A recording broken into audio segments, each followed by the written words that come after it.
नमस्कार दोस्तों, मैं उम्मीद करता हूं कि आप सभी पहले से बहुत ज्यादा बेहतर होंगे।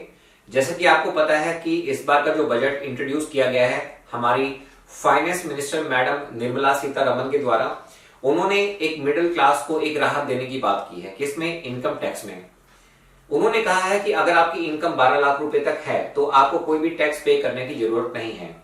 अब आपके माइंड में बहुत सारे सवाल होंगे कि अगर आप इन टैक्स स्लैब को देखते हैं तो यहाँ पे तो साफ साफ लिखा हुआ है कि 4 लाख से 8 लाख के बीच में आपको 5% टैक्स देना है, 8 लाख से 12 लाख के बीच में आपको 10% टैक्स देना है। देखिए, ये स्लैब तो है, लेकिन जो टैक्स बनेगा वो आपको पे नहीं करना है। क्यों नहीं करना है, आइए हम डिटेल में बात करते हैं।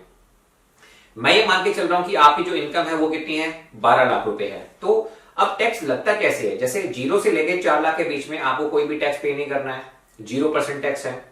अब अगला जो स्लैब है वो है 4 लाख से 8 लाख के बीच में। तो ये कितना हुआ, 4 लाख हुए। इस पे आपको कितना टैक्स लगेगा, 5%। तो कितना बन गया ये हमारे पास? ये बन गया हमारे पास 20,000 रुपए। अगले स्लैब में अगर हम आए तो वो है 8 लाख से लेके 12 लाख के बीच में। तो ये कितना हो गया हमारे पास, 10%। तो इसका 10% कितना हो जाएगा हमारे पास, 40,000 रुपए।